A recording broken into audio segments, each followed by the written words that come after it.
আল্লাহ নবী বলে লা দারারা ফিল ইসলাম, ধোঁকাবাজি ইসলামের ভিতরে নাই।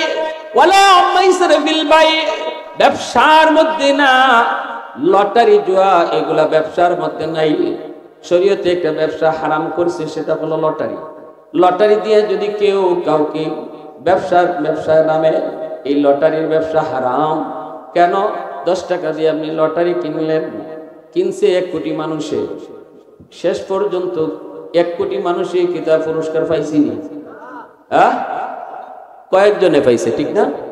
বাকিরাই লটারি কাগজ পানিতে ধুয়ে ধুয়ে খাইছে, ঠিক না? নি এজন্য শরীয়ত কইলে যাইজ না, এটা যাইজ না। একটা সূরত লেখছেন, যদি লটারি কাগজটা নেওয়ার সময়ই একটা কলম দেলায় 3 টিকা 5 টিকা দামের একটা কলম দিয়ে দিত, বদলা হইতো, কোনোটা সূরত বাইর করা যেত, এই সূরতটা জায়েজ করার। কিন্তু লটারি কিনবার সময় কাগজটাই দেয়, খালি আর কিছুই দেয় না। না পাইলে এই কাগজ ধুইয়ে তুমি খাইতে, ঠিক না? নি শরীয়তে আর একটা সূরত ব্যবসার মধ্যে হারাম করেছে, সেটা হলো লা দারারা ফিল বাই, ধোঁকাবাজি ব্যবসার মধ্যে নাই।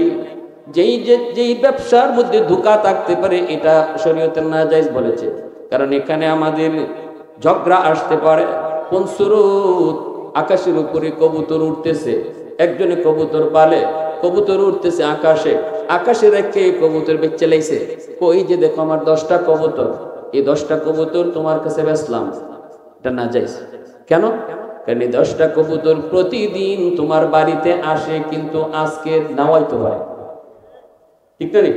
অথবা একটাও নাওয়াইতে পারে। একটা যদি না, তখন তোমার লেগে যাব, তুই তোর 10টা কবুতর কইছিলি, আইলো দিন 9টা আরেকটা কই, মারামারি হওয়ার আশঙ্কা আছে, ঝগড়াঝাটি হওয়ার আশঙ্কা আছে। যে ব্যবসার মধ্যে পরিণাম ঝগড়ার দিকে যায়, শরীয়ত এটা নাজায়েজ। এটা হলো রুল, যে ব্যবসার মধ্যে ঝগড়ায় যায়। হাওরে তুমি মাছ কিনছো, মাছ ডাক নেও, জল মাল, নাজায়েজ। আপনি যে এখানে জল মারলেন, এই আওয়ারের মাছ কিনছেন, মাছ দেখছেন? এই যে বড় বড় ওয়া দিতেছে, পুকুরের মাছ কিনছেন, এই যে আপনি ওয়া দেখতে দেখতে, মাছের ওয়া দেখতে দেখতে আপনি মাছ কিনতে পুকুর কিনে লাইছেন, এটা মাছের ওই ওয়া না কাঁকড়ার ওই ওয়া, এটা কোনো খবর আছে না? হ্যাঁ, একটা পর্যায়ে আইব কি তা, ইয়া আল্লাহ আমি এত টাকা দিয়ে কিনছিলাম ভাই, নষ্ট খাইছি ভাই, মাছ তো আইডিয়া করছিলাম এরকম হইব, হইছে না তো, আমার কিছু কমায় দাও, আমি এত টাকা পারতাম না, এরকম কথা আয়নি? জোরে কন্যা গেল আয়নি? হ্যাঁ, যদি না মানে বলে না আমার এত টাকা লাগবেই, যেটা বেচা হয়েছে এটাই, তো এই ঝগড়া হইবনি। শরীয়ত বলে না যাইজ। যে জিনিস তুমি বেচবা, এটা তোমার হাতে আগে কবজা করো, তোমার নিয়ন্ত্রণে আসতে হবে, হাতে কবজা আনতে হবে, এরপরে তুমি এটা বিক্রি করো। গরুর উলানের মধ্যে দুধ রেখে বিক্রি করা না যাইজ, কারণ উলান ফুল্লা রইছে, তুমি বুঝতেছো দুধ, এটা টিউমারও তো হইতে পারে, ঠিক না? নি টিউমার হইতে পারে। তুমি এতগুলা দুধ মনে করে কিনছো, পরে যখন দুধ খিরাইবা দেখবা দুধ নাই।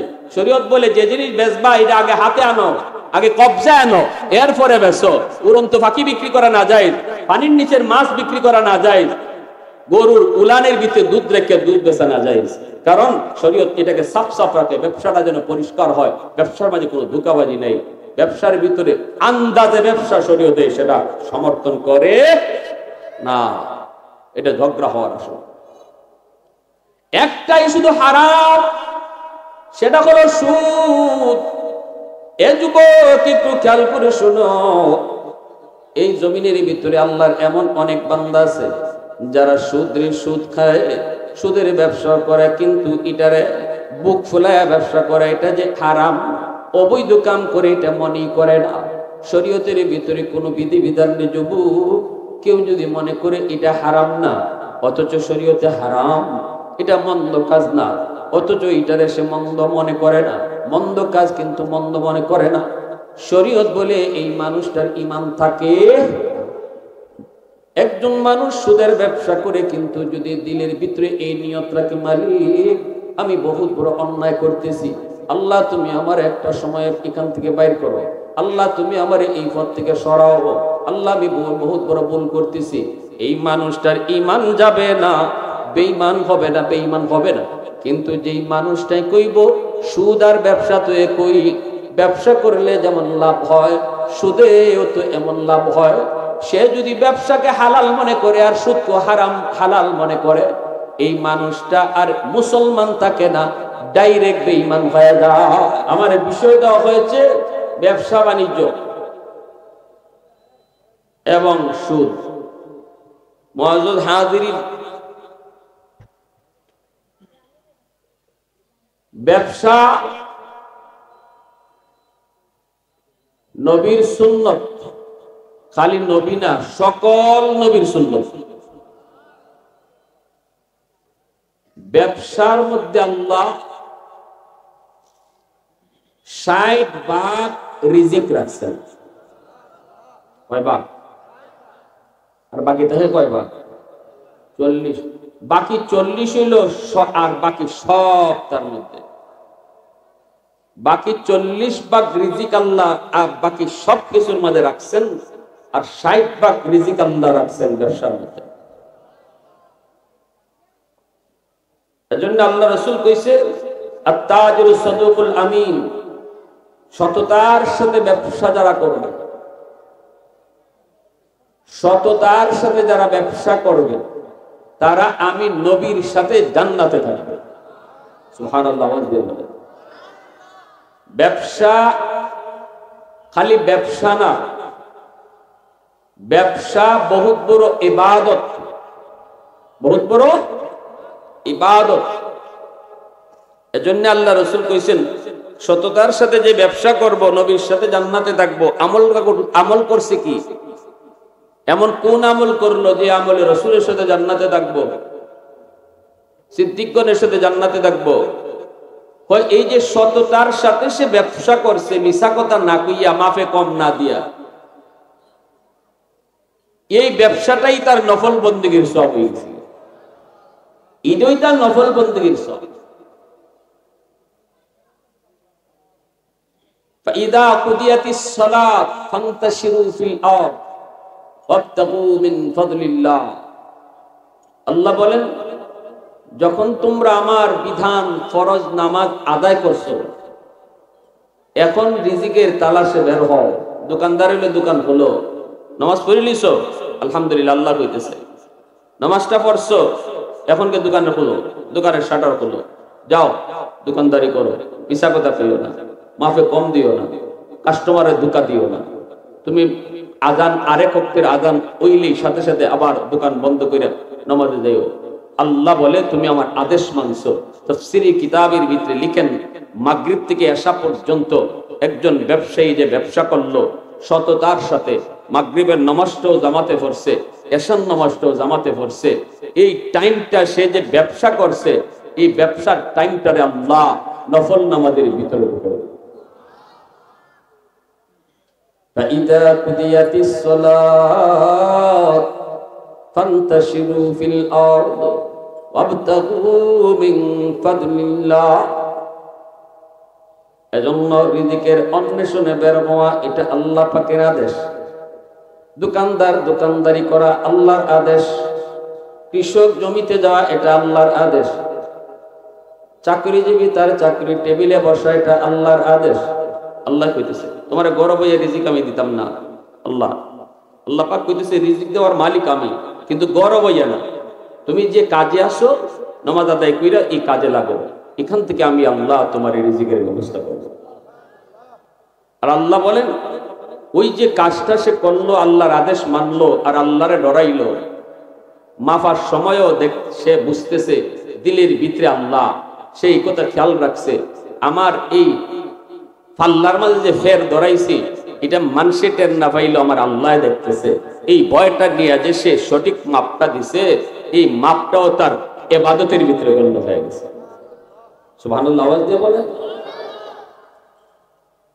এজন্য একজন ব্যবসায়ী ব্যবসা করার দ্বারা, ব্যবসার টাইমটা দেশে নামাজ পড়লো না, ব্যবসা করার সময় সে তাসবিহ জপলো না, ব্যবসা করার সময় সে আর কোনো ইবাদতের সুযোগও পাইল না, এরপরও আমার নবী, মায়ের নবী কয়, এই ব্যবসায়ী আমার সাথে জান্নাতে থাকবো।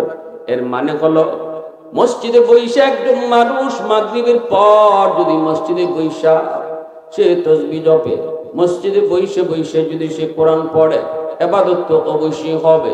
কিন্তু আল্লাহ পাকের আদেশ হলো তুমি যদি দোকানদার হও, তুমি যদি তোমার অধীনে যদি আমি আল্লাহ একটা ফ্যামিলির দায়িত্ব রাখি, তোমার দিকে যদি তোমার বিবি বাচ্চা চায় থাকে, তোমার দিকে যদি তোমার বাপ মা চায় থাকে, তোমার দিকে যদি তোমার ভাই বোন চায় থাকে, তুমি যদি একজন কর্মঠ মানুষ হও, গায়ে যদি আমি আল্লাহ তোমার শক্তি দিয়া থাকি, কাজকর্ম করার মতো শক্তি দিয়া থাকি, মসজিদে বৈশা কোরআন পইরাও এত তাড়াতাড়ি আমি আল্লাহরে পাইবা না, দোকানদারি কইরা যত তাড়াতাড়ি আমারে পাইবা।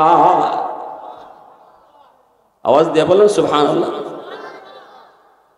কারণ আল্লাহ পাক নামাজ পড়ার পর ফাইদা কুদিয়াতিস সালাত ফান্তাশিরু ফিল আরদ, আল্লাহ পাক কইছে নামাজ পড়ছো, এইবার তুমি রিজিকের তালাশে বের হও, হালাল রিজিকের তালাশে বের হও।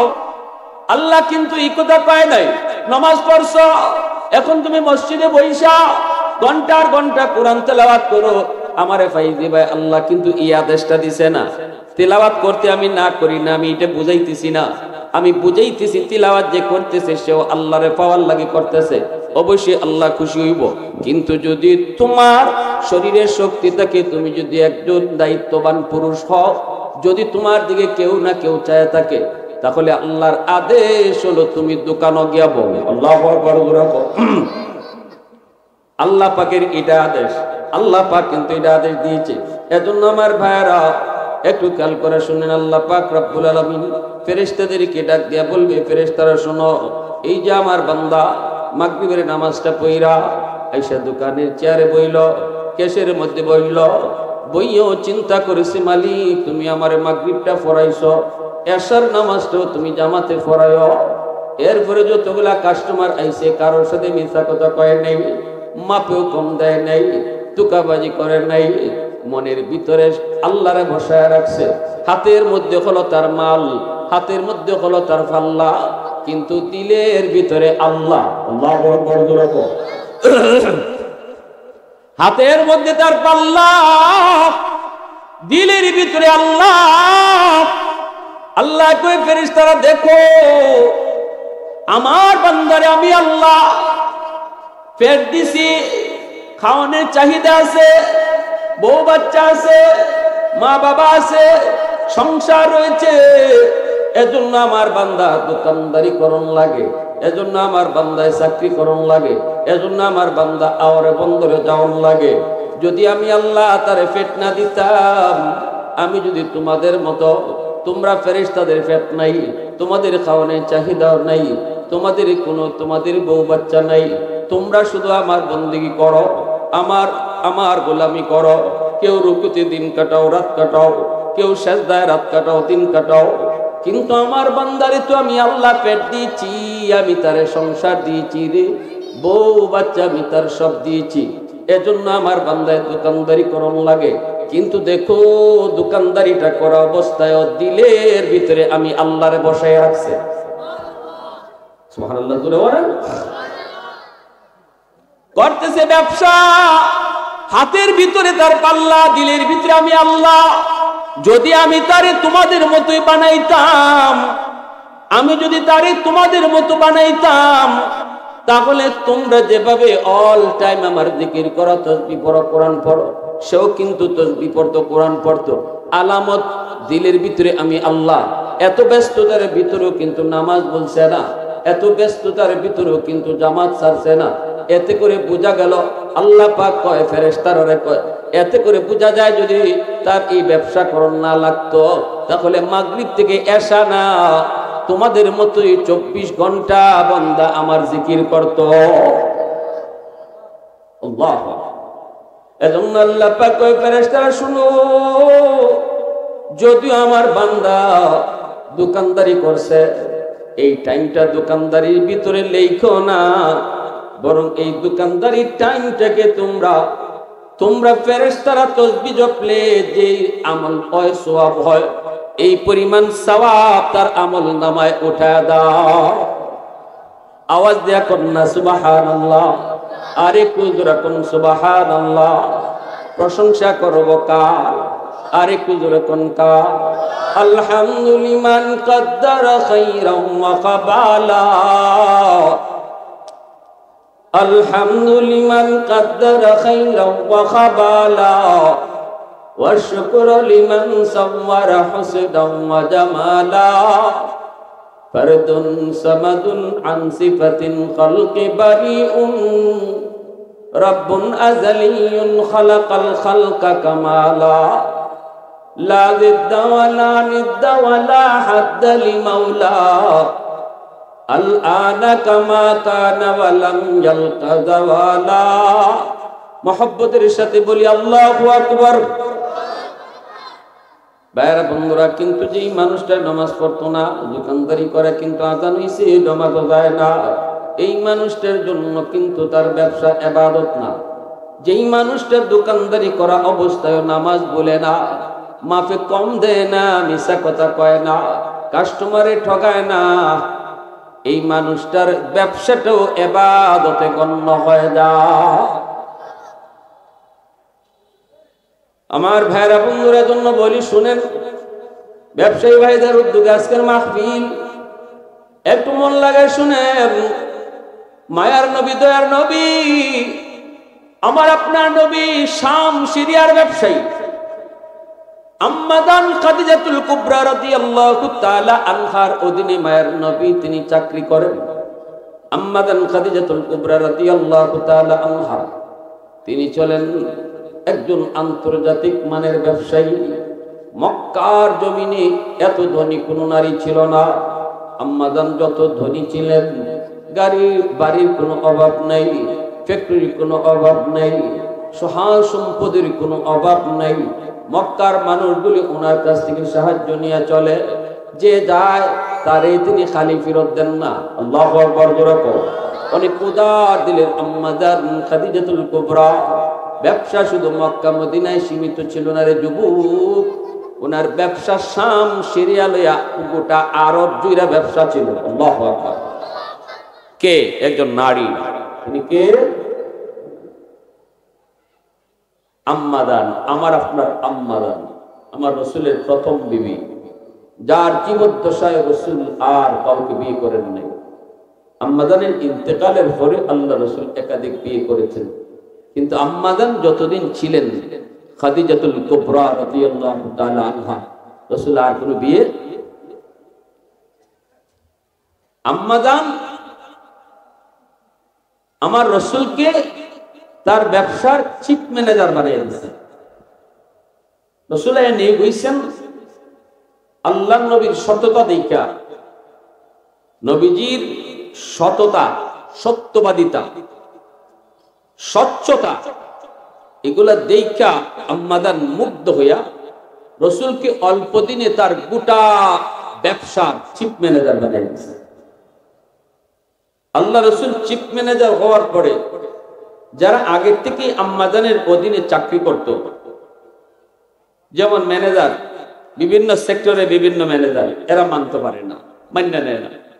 হয় 2 দিন হয়েছে না একজনে নিয়োগ পাইছে, তারে আপনি চিফ ম্যানেজার বানাই দিলেছেন। আমরা বস, আমরা স্যার কইতাম, আমরা এটা পারবো না, আমাদের অনেক দিন যাবত অভিজ্ঞতা, আমাদের কাউকে আপনি চিফ ম্যানেজার বানান। আম্মাদান বলে, আমি মালিক, তোমরা কোথায় চলবো না, তোমরা আমার কোথায় চলতে, ঠিক না? নি আমি কোনো কাম করলে জবাব তোমরা কাছে দিব না, তোমরা কোনো কাম করার আগে আমারে দিবে। যদি না ফুসে যার যার বাড়িতে। আল্লাহ নবী কিন্তু মানতেছেন না। নবী বলতেছেন যে আপনি আমার এখনই এত বড় দায়িত্ব দিয়েন না, আমি মাত্র ব্যবসা ঢুকছি, আমার এত বড় দায়িত্ব দিয়েন না, আমি মাত্র ঢুকছি, আমি সবকিছু বুঝি না। আম্মাদান বলতেছেন আপনি বুঝেন না, বুঝেন না, এটা আমারে বোঝানি লাগবে না, আমার বুঝ আছে, যা সিদ্ধান্ত নিয়েছি তাই ফাইনাল। আল্লাহ রসুলকে বলতেছেন যে আপনি চলে যান সিরিয়ায় 90 দিনের জন্য। কয় দিনের জন্য? ব্যবসায়িক কাফেলা নিয়ে 90 দিনের জন্য সিরিয়া চলে যান, আর এদিক আমি সামলাইতেছি। যে 3 জন ম্যানেজারের বিরোধিতা করছে 3 জনই চাকরি থেকে আউট। 3 জন গেলেন বাড়িতে, গিয়ে এখন একদিন 2 দিন 3 দিন অফিসে আয় না, বউ কয় কিতাবে ব্যাপার, অফিসে যাও না, চাকরি করতাম না। তো বউ কয় চাকরি না করলে চুলাত আগুন জ্বলতো কেমনে? ঠিক না নি? চুলাত আগুন জ্বলতো কেমনে? খোলা পান্ডে খাওয়ানি কেমনে? কেমনে করবো চাকরি? অত বছর ধরে চাকরি করতেছি, চিফ ম্যানেজার বানাই দিছে, 2 দিন হয়েছে না, একজনে নিয়োগ হয়েছে, নাম মোহাম্মদ, তারে চিফ ম্যানেজার বানাই দিয়েছে আমরা বস। এটা আমার ফেস্টিজে লাগে না? বউ কয় তোমার ফেস্টিজের গোষ্ঠী কি লাগে? গরমে চুলাত জ্বলে না আগুন, তুমি আসো তোমার ফেস্টিজ লইয়া। ঠিক না নেই? তুমি আসো তোমার ফেস্টিজ লইয়া, ফুলা পানে পাই না খাও, তাড়াতাড়ি যাও। মালিকে কারে কি বানাইছে এটা তোমার কি? তোমার দরকার হলো মার্সিসে বেতন দিতে। আমরা গরো খাও নাই তো, চাউলাই তো, ডাউলাই তো, তাড়াতাড়ি যাও। 3 জনে ঘর থেকে এমন প্রেসার দিছে, আইসে আবার আম্মা জানে তারা আইসা কয় ম্যাডাম বলে গেছি, মাফ করে দিন। আম্মা জানে এখন এমনি নেওয়া যেত না, এখন কাগজে স্বাক্ষর করো। কি স্বাক্ষর? স্বাক্ষর করো, আমি লিখতেছি। আম্মা জানে কাগজে লিখছেন, লেখা পড়তেছে। ওই দেখো পড়ো, ফইরা এরপর স্বাক্ষর দিছে। পড়া হইলো কি, তার লেখাটা হইলো আমি জীবনে কোনোদিন চিফ ম্যানেজারের বিরুদ্ধে কথা হইতাম না। আল্লাহু আকবার বলে বলেন। এই কথাখানের মাঝে স্বাক্ষর দিয়া বালা করে জ্বালাই দিয়া এখন নিমু, এমনি না। 3 জনে স্বাক্ষর দিছেন, দেওয়ার পরে আবার নিয়ে গেছে। আম্মাদান নবীজির সঙ্গে তিনি একজন পিএস দিয়া দিলেন। পিএস কে তিনি বলছেন তুমি আসা যাওয়ার পথে শুধু দেখো কি ঘটে না ঘটে, কারণ আমি আমার ম্যানেজারের এমন কিছু দৃশ্য দেখেছি গো, যে দৃশ্যগুলি দেখার দ্বারা আমি বুঝতেছি ইনি সাধারণ কোনো মানব নয়। আমি দেখেছি আমার বকরি গুলাই কিছুদিন ডাকালি করেছেন। আমি দেখেছি মরুভূমির প্রচন্ড রৌদ্রের মধ্যে তিনি বকরি রাখালি করেন মরুভূমিতে, কিন্তু দেখলাম তার মাথার উপরে একটা মেঘের আবর সব সময় ছায়া দিয়া রাখে। আমি দেখেছি শুধু তাই নয়, আমি আরো দেখেছি বিষাক্ত সাপ ফনা দিয়া তারে বাতাস দেয়। আল্লাহু আকবার করে কও। আমি দেখেছি আমার ছাগলগুলি তার রাখালি করতে হয় না। আমি দেখেছি 2টা বাঘ 2 দিক থেকে ছাগল রাখালি করেন। এতে আমার বুঝ হয়ে গেছে ইনি সাধারণ কোন মানব নন, ইনি অনেক বড় মহামানব। যাও তুমি তার সাথে যাও, তুমি শুধু দেখবা, আসা যাওয়ার পথে কি দেখছো তা বলবা, সিরিয়াতে ব্যবসা কেমন করে তাও তুমি দেখবা, ব্যবসা করার আনা নেওয়া সবকিছু তোমার নজরে যা পড়বো তুমি লিখবা। ওই অবস্থায় সিআইডি নবীজির সাথে গেল, ব্যবসা নবী করলেন। 90 দিন এই দিকে পার হয়ে যাবে, আর মাত্র 1 দিন বাকি। আম্মাজান নবীজির প্রতি ভিতরে দুর্বল, ভিতরে তিনি দুর্বল হয়ে পড়েছেন। বান্ধবীদেরকে বলেন, বান্ধবীরা চল ছাদের উপরে যাই, আমার ম্যানেজার আওয়ার টাইম হয়ে গেছে, চলো আমরা ছাদের উপর থেকে দেখবো কোন দিক থেকে আসে। আর সিআইডি দিয়া দিছি একজন, তার পিএস দিয়া দিছি একজন, পার্সোনাল সেক্রেটারি তারে বানিয়ে দিছি। সে কিন্তু সিআইডি গিরিও করবো, সে তার সব রিপোর্ট লিখবো। চলো আমরা ছাদের উপরে যাই। ছাদের উপরে ওইটা আম্মাদান ঘোষণা দিতেছেন যে আগে দেখবা আমার ম্যানেজার মুহাম্মদ আইতেছে, তুমি যা চাইবা তোমারে তা দিব। মনের ভিতরে খুশি, ঠিক না? সবাই সিরিয়ার দিকে তাকায় রইল, ডানে বামে সবাই দেখে, কিন্তু মায়ার নবীকে কেউ দেখে না। হঠাৎ করে আম্মাদান নিজেই চিল্লানি দিয়ে উঠছেন, আল্লাহু আকবার। আম্মাদান কয় দেখা যায় আমার ম্যানেজার আসতেছে, আমি দেখে ফেলেছি। বান্ধবীরা কই, সখী তুই কেমনে দেখলি? কই দেখতেছি, একটু পরেই দেখবি, একটু পরেই তোদের নজরেও আসবে। একটু পরে দেখা গেল ঠিকই তো দেখা যায়। নজরে পড়লো উট, নজরে পড়লো নবীকেও নজরে পড়লো। বান্ধবীরা কয় কেমনে তুই দেখলি? আমরা তো আগে দেখলাম না, তুই কেমনে আগে দেখলি? আমি কেমনে দেখেছি না আন্দাজ করেছি আল্লাহ। আমি ওই দিক থেকে দেখতে পেলাম একটা মেঘমালা কাকে ছায়া দিয়া দিয়া যেন সামনে আইতেছি। এই সেই মেঘমালা, যেই মেঘটাকে আমি আমার মরুভূমিতে তার মাথায় ছায়া দিতে দেখলাম। এতে করে আমি বুঝে গেছি এই মেঘের ছায়ার নিচেই আমার ম্যানেজার মোহাম্মদ। ভাইরা বন্ধুরা, পিএসের কাছ থেকে তিনি সব রিপোর্ট নিলেন। আসার পরে দেখা যায় মায়ার নবী সততার সাথে ব্যবসা করেছেন। যেটা মন্দ মন্দটারে মন্দ বলেছেন, যেটা খারাপ খারাপটারে খারাপ বলেছেন, ভালোটারে ভালো বলেছেন। অতিরিক্ত দাম নবী চান নাই। গোপনে ফাহেশ দাম হইল 10 টাকা, চাইছে 3000। এমন আসেনি না নাই গুলিস্তানের ব্যবসায়ী? হ্যাঁ হ্যাঁ, এটার তো গোপনে ফাহেশ, শরীয়তে নাজায়েজ। অতিরিক্ত দাম, দাম হইল 50 টাকা, দাম চাই 5000। এখন একজন মানুষ ডরাইয়া অর্থ কইব তোর মেয়ে 1000 টাকা দিবাই না, এটা কইতো ডর লাগবো তার, ঠিক না? এরপর হের 950 টাকা না, ডরাইয়া ডরাইয়া কইছে 1000 দিবাইনি, এরপর হের 950 লাভ। এরকম ডাকাইতে ব্যবসায় আসেনি না নাই? আমরা এই বাজারের কথা কই না, গুলিস্তানের কথা। ধোঁকাবাজি ব্যবসা, অতিরিক্ত দাম নেওয়া, ওই কাস্টমারের ধোঁকায় ফেলায় দেওয়া, একটা আন্দাজি দাম কইয়া কাস্টমারে বেবুতা বানাই লিছে। কাস্টমার হে তো একটা দাম কয়ে যেতে হইব, আবার এমনি যাইবার লাগিও দেয় না, দাম কয়ে যাও আসেনি না নাই? হয় দাম করলা কেন লাগে, দাম কয়ে যাও। দাম না কইয়া গেলে পরে আপনি বেজ্জত করে নিব। হ্যাঁ তো এটা কইছো যে আমি তোমার কাছে 100 টাকার জিনিস 10,000 টাকা চাইছি, এখন দেখি তুমি কয় টাকা কও। এখন যদি তুমি একবারে বেশি কম কও, বাপের করতে কিনছিলেন বুঝিনি? শেষ বললাই পুরস্কার যেমন আছে শেষাও আছে, ঠিক না নি? সততার সাথে ব্যবসা করার দ্বারা পুরস্কার যেমন নবীর সাথে যান না, আর যারা ব্যবসারে কলঙ্কিত করব এরা শেষও আছে জাহান্নাম। দুইটাই দুই লাইনে আছে। আম্মাদান নবীজির সততা দেখিয়া বিয়ার প্রস্তাব দিলাইছেন। নবীজি বিয়ার প্রস্তাব পাইয়া শরমে চাকরি ছেড়ে আইছে। আমার নবীর শরম কম না বেশি? জোরে কম না বেশি? নবী চাকরি ছেড়ে আইছে। আইয়া চাচারা চাচা আমি চাকরি করতাম না। চাচা এখন কেনে?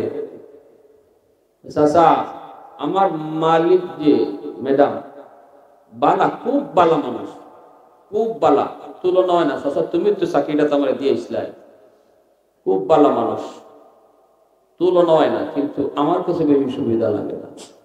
রাসূল এখন কি হইছে, আমার বিয়ার প্রস্তাব দিয়েছে। আমি তাইনের আন্ডারে চাকরি করি, এটা হয়নি চাচা, এটা হয়। চাচা আবু তালিব তখন মুসলমান না, মুসলমান হইছিল না কোন সময়, কিন্তু রাসূলকে মায়া করছিল, এত মায়া করছিল। চাচা আবু তালিব যতদিন দুনিয়ায় বাচ্চা আসলা, রাসূলের গায়ে টুকা দেওয়ার সাহস বেদিন বেঈমানরা করছে না, টুকা দেওয়ার সাহস করছে না আবু তালিবের বাতিদা। তো চাচাই কইতেছে বাজান বাজান, তোমার ম্যাডাম তো খাদিজাতুল কুবরা, আরবের ভিতরে সবচেয়ে ধনী একজন নারী। শুধু ধনী নয়, আরবের ভিতরে সবচেয়ে সুন্দরী। শুধু সুন্দরী নয়, তার চরিত্র কলা সবচেয়ে সুন্দর। আরবের ভিতরে কেউ চোখ তুললে তার দিকে তাকানোর সাহস করে না। সুন্দর বেশি হইলে পরে কলঙ্কের দাগ লাগে। কিন্তু খাদিজা এমন এক সুন্দরী আরবের, যার চরিত্রের ভিতরে বিন্দু পরিমাণ কোন স্পট নাই। আল্লাহু আকবার। এ বাতিজা মুহাম্মদ, কত রাজপুত্ররা তার বিয়ে করার জন্য পাগল, কিন্তু সে কাউকে পাত্তা দেয় না, সে বিয়ে বসবে না। দুইটা স্বামী আগে মারা গেছেন, এজন্য সে কারো কাছে বিয়ে বসবে না। এখনো কত রাজপুত্ররা প্রিন্সের মতো চেহারা, সবাই তাকে বিয়ে করার জন্য পাগল, কিন্তু সে রাজি হয় না। যদি তোমাকে বিয়ে প্রস্তাব দিয়া থাকে, কেমনে দিছে? কয় নিজে না। কেমনে দিছে? কয় বান্ধবীর দিয়ে দেওয়াইছে। আল্লাহর নবীর চাচাই কয় বাতিজারি, এমনটা হইলে তো বেটা আমরা কপাল করলো না। কিতা করলো না? কপাল করলেন। বাবা জীবনে খুব অভাবে গেছে রে। আল্লাহ রসুল চাচা ইতা মাত মাইতেন না, ইতা হয় না। তো সাথে সাথে চাচা কয় ঠিক আছে বাতিজা, তোমারটাই ঠিক বাবা, তোমার কোনো কাম কাজ করা লাগতো না, চাকরি বাকরি দরকার নাই, রক্ত বিচ্ছ হইল চাচাই তোমারে খাওয়াইব থাকো। পরের দিন আম্মাজান নিজেই আইসেন নবীর বাড়ি।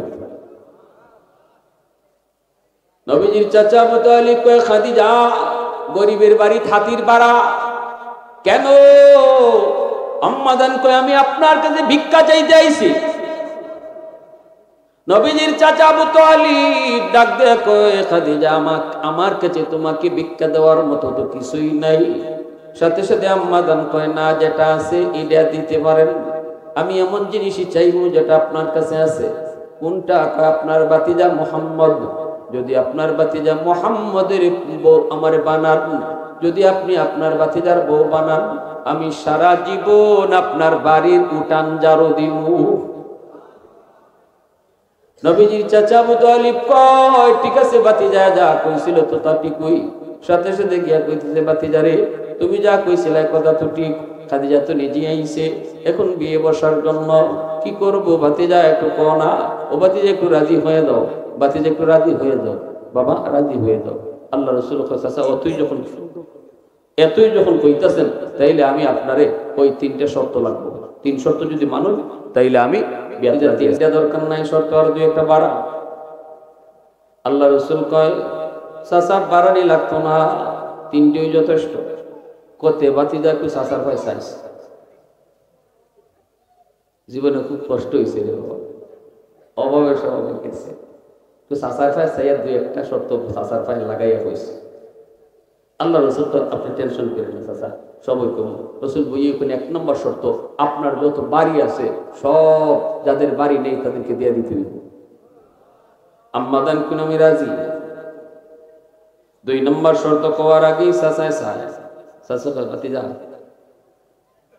রসুল কইব 2 নম্বর শর্ত হলো আপনার আমার ঘরে যদি আপনি আসেন, আপনি একজন ধনী মহিলা, জীবনে কোনোদিন অভাব টের পান নাই, কোনোদিন বোকা থাকতে হয় নাই, রংমহলে থাকছেন, বড় বড় অট্টালিকার ভিতরে থাকছেন, কিন্তু আমি মুহাম্মদ একজন গরিব, আমার নিজের কোনো গড়ই নেই, আমি চাচার ঘরে থাকি, চাচার ঘরে খাই, আমার চুলাই নেই। অতএব আমার ঘরে আইলে পরে আপনি না খায়া থাকতে হবে। কখনো কখনো 1 দিন 2 দিন 3 দিন চলে যাবে, মুহাম্মদের চুলায় আগুন জ্বলবে না গো, ঘরের ভিতরে ভাঙ্গা বেড়া থাকবে, আপনি পারবেননি, বোকা থাকতে কষ্ট সহ্য করতে পারবেননি। আম্মাজান কয় আমি আপনারে যদি পাই সারা জীবন না খায়া থাকতে রাজি। এখন রয়েছে কয়টা? চাচা কয় বাতিজা আর আছে একটা রে বাবা। রাসূল কয় আপনার যত সম্পদ। এমনি চাচা খুশি,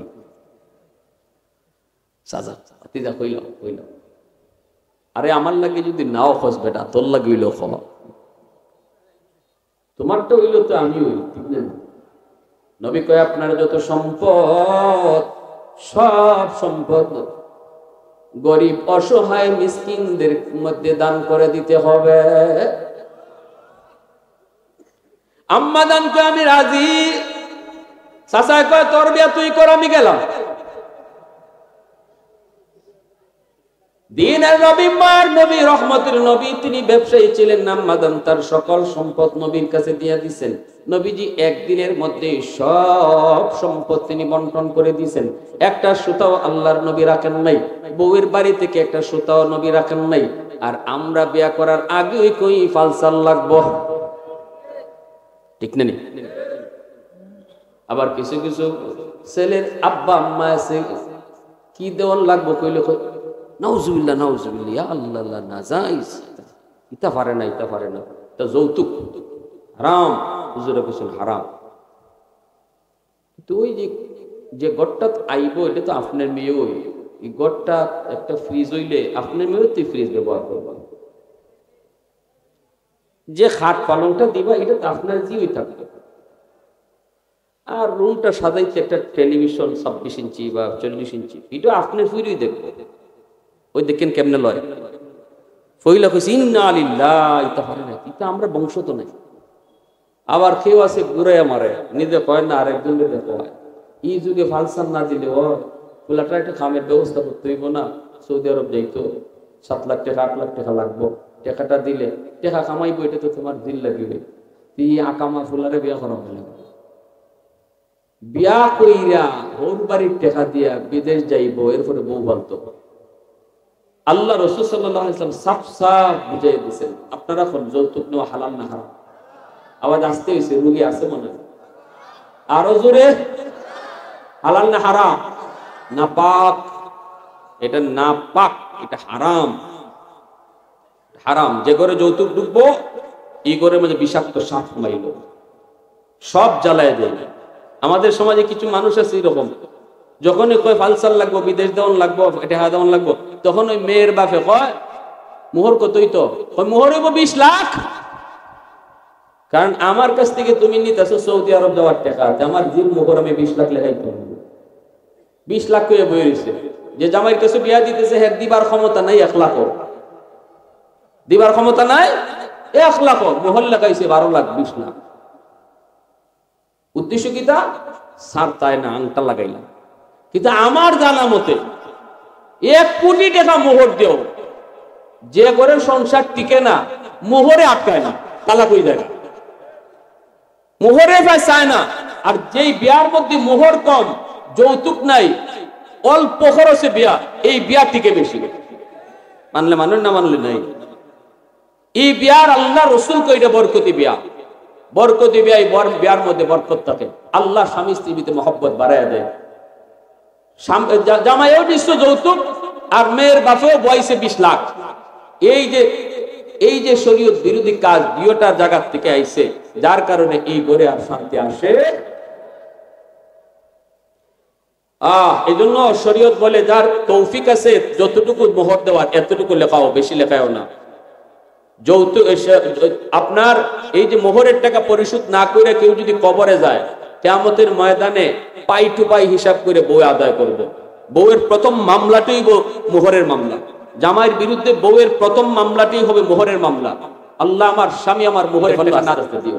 আমার ভাইরা যে কথা সামনের দিকে আগাই, আমি বলতেছিলাম এবার শুনেন, ব্যবসা 3 সুরত, 3 সুরতে তুমি ব্যবসা করো। এক হলো মুশারাকা, আর এক হলো মুদারাবা।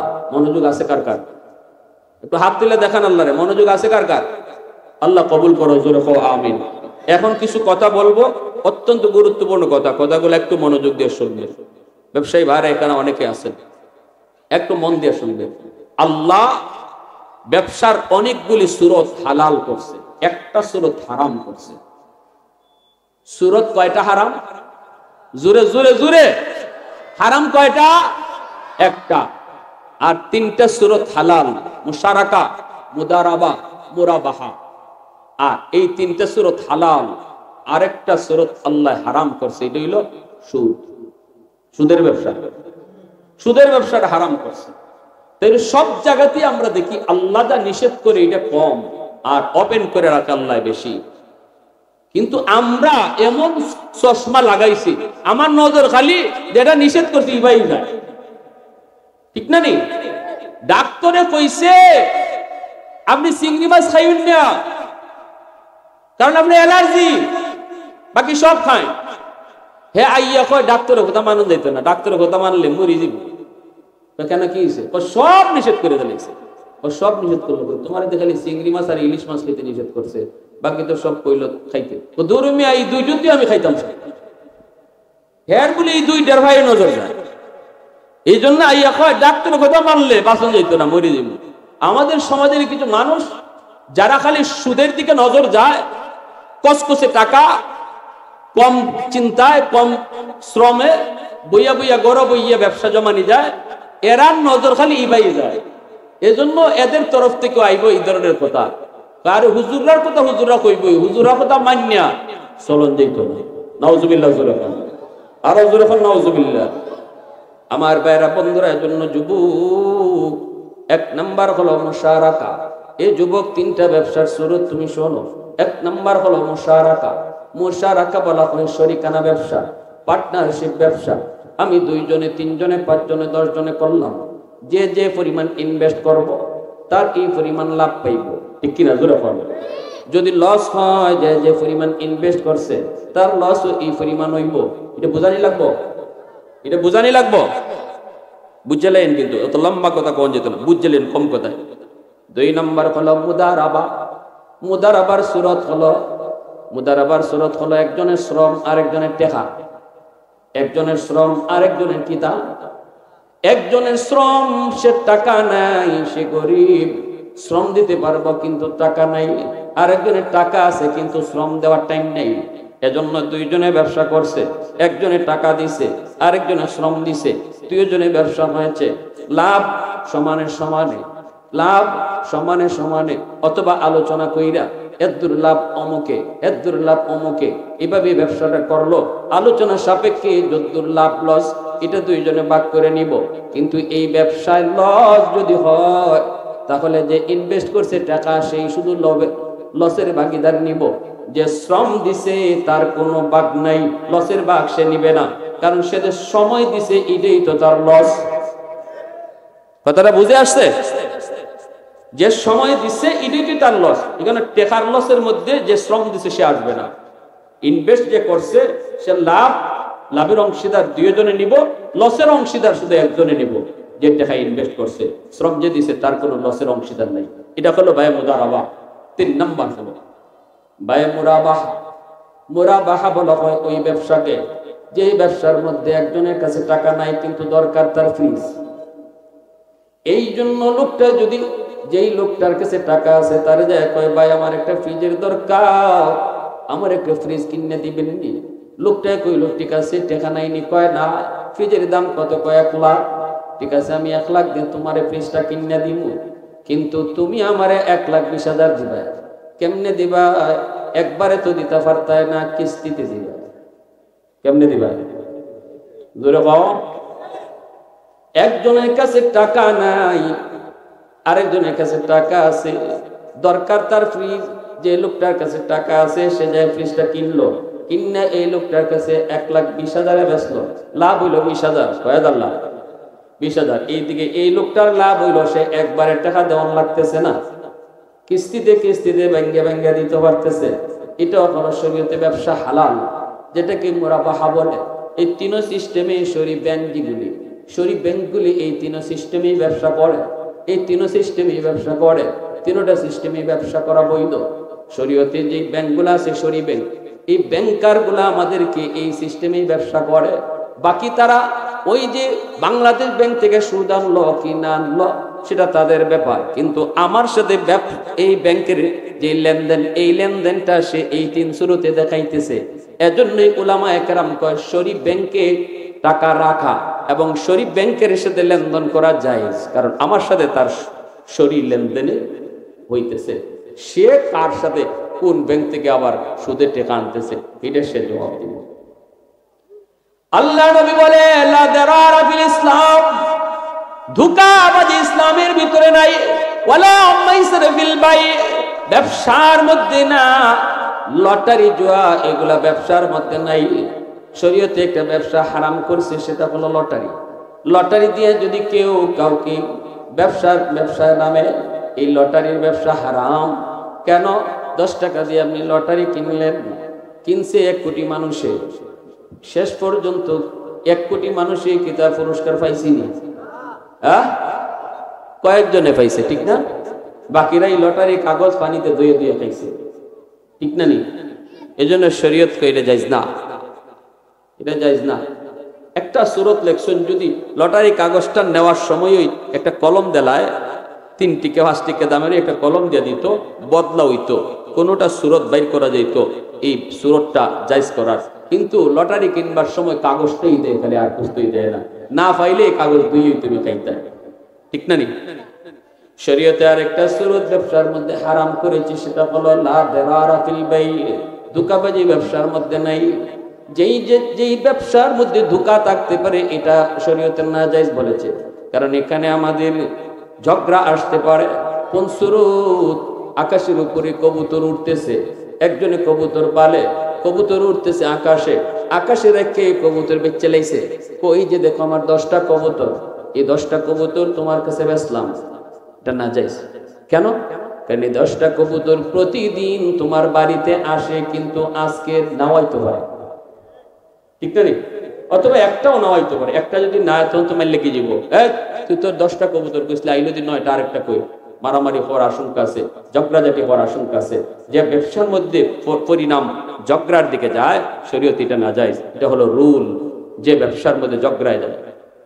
হাওরে তুমি মাছ কিনছো, মাছ ডাক নেও, জল মাল না যাই। আপনি যে এখানে জল মারলেন, এই আওয়ারের মাছ কিনছেন, মাছ দেখছেন? কোন এই যে বড় বড় ওয়া দিতেছে, পুকুরের মাছ কিনছেন, এই যে আপনি ওয়া দেখতে দেখতে, মাছের ওয়া দেখতে দেখতে আপনি মাছ কিনতে পুকুর কিনে নিয়েছেন, এটা মাছের ওই ওয়া না কাঁকড়ার ওই ওয়া, এটা কোনো খবর আছে না? হ্যাঁ, একটা পর্যায়ে আইব কি তা, ইয়া আল্লাহ আমি এত টাকা দিয়ে কিনছিলাম ভাই, লস তো ফেলেছি ভাই, মাছ তো আইডিয়া করছিলাম এরকম হইব, হইছে না তো, আমার কিছু কমায় দাও, আমি এত টাকা পারতাম না, এরকম কথা আয়নি? জোরে কন্যা গেল আয়নি? হ্যাঁ, যদি না মানে বলে না আমার এত টাকা লাগবেই, যেটা বেচা হয়েছে এটাই, তো এই ঝগড়া হইবনি। শরীয়ত বলে না যাই। যে জিনিস তুমি বেচবা, এটা তোমার হাতে আগে কবজা করো, তোমার নিয়ন্ত্রণে আসতে হবে, হাতে কবজা আনতে হবে, এরপরে তুমি এটা বিক্রি করবে। গরুর উলানের মধ্যে দুধ রেখে বিক্রি করা না যায়, কারণ উলান ফুল্লা রয়েছে, তুমি বুঝতেছো দুধ, এটা টিউমারও তো হইতে পারে, ঠিক না? টিউমার হইতে পারে। তুমি এতগুলা দুধ মনে করে কিনছো, পরে যখন দুধ খিরাইবা দেখবা দুধ নাই। শরীয়ত বলে যে জিনিস বেচবা, এটা আগে হাতে আনো, আগে কবজা আনো, এরপরে বেচো। উড়ন্ত পাখি বিক্রি করা না যায়, পানির নিচের মাছ বিক্রি করা না যায়, গরুর উলানের ভিতরে দুধ রেখে দুধ বেচা না যায়, কারণ শরীয়ত এটাকে সাফ সাফ রাখে, ব্যবসাটা যেন পরিষ্কার হয়, ব্যবসার মাঝে কোনো ধোঁকাবাজি নেই। ব্যবসার ভিতরে আন্দাজে ব্যবসা শরীয়তে সেটা সমর্থন করে না, এটা ঝগড়া হওয়ার আসলে একটাই শুধু হারাম, সেটা হলো সুদ। এ যুবক একটু খেয়াল করে শোনো, এই জমিনের ভিতরে আল্লাহর এমন অনেক বান্দা আছে যারা সুদ খায়, সুদের ব্যবসা করে, কিন্তু এটারে বুক ফুলায় ব্যবসা করে, এটা যে হারাম অবৈধ কাম করে, এটা মনেই করে না। শরীয়তের ভিতরে কোনো বিধি বিধান নেই। যুবক কেউ যদি মনে করে এটা হারাম না, অথচ শরীয়তে হারাম, এটা মন্দ কাজ না, অথচ এটারে সে মন্দ মনে করে না, মন্দ কাজ কিন্তু মন্দ মনে করে না। শরীয়ত বলে এই মানুষটার ঈমান থাকে। একজন মানুষ সুদের ব্যবসা করে, কিন্তু যদি দিলের ভিতরে এই নিয়ত রাখে, মালিক আমি বহুত বড় অন্যায় করতেছি, আল্লাহ তুমি আমার একটা সময় এখান থেকে বাইর করো, আল্লাহ তুমি আমার এই পথ থেকে সরাও, আল্লাহ আমি বহুত বড় ভুল করতেছি, এই মানুষটার ঈমান যাবে না, বেঈমান হবে না, বেঈমান হবে না। কিন্তু যেই মানুষটাই কইব সুদ আর ব্যবসা তো একই, ব্যবসা করলে যেমন লাভ হয়, সুদেও তো এমন লাভ হয়, সে যদি ব্যবসাকে হালাল মনে করে আর সুদকে হারাম হালাল মনে করে, এই মানুষটা আর মুসলমান থাকে না, ডাইরেক্ট বেঈমান হয়ে যায়।